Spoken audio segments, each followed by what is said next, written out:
Padulong ko sa New World, guys. Palit ko guan. Bugas. Yung natay bugas. So, tubago na ko inyo ang pangutana karon guys na nabay age limit ang apply diri sa dairy farming. O pwede ba magpa-refer nga makatrabaho sa farm? So bago na to na pangutana guys.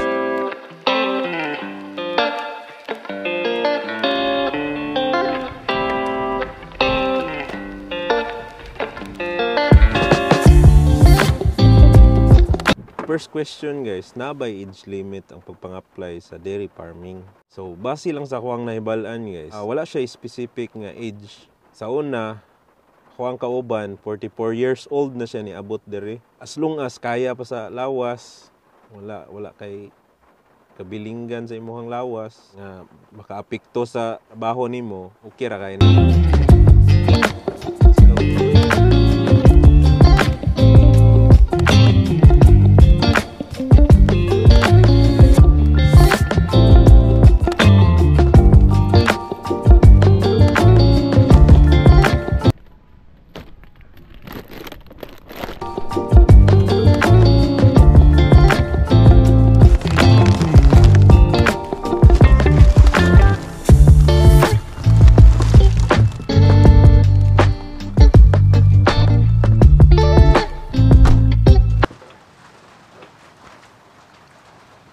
Second question guys, nanglan ba og experience kung mga apply? Para sa kuha guys, advantage gid nga naa kay experience. Abot dire, dili gigayo ka maglisod, adjust sa environment, imong workplace, o dili pud kay ka ma-pressure sa imong nabuhat kay ya pud ka magsugod og sayop or basin niya o maiubos na hinuon ka, maistoryahan ka. So, need jud ang experience. Mas prepared gid sa mga employer nga nagi kay experience.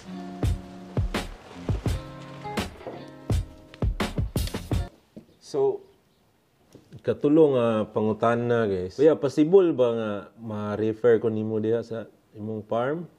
So, yes guys, yes. But dili siya ning ana kasayon.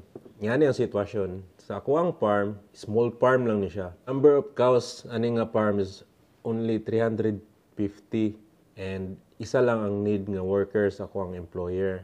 Sa other nga farm pod, ang iya mga worker didto, imposible pod nga gipangayuan sa recommendation silang amo. Lisod jud kayo nga ka-refer ko sa uban farm pod. Katulong nga rason ani guys. Immigration rules. Kinahanglan nga ang employer ma-prove sa immigration nga walay qualified nga applicant nga naa diri sa New Zealand. Aya dayon sila hire overseas. Maglisod pod gyud ang employer and then cost pod sa pagpaanhin nimo diri. Busa, kung gusto kita maabot og New Zealand, be prepared. Gain experiences, prepare your documents, and documentation sa imong experience. And then lastly, lang gid og apply. Ayaw kawalag paglaom. And see you in the next video.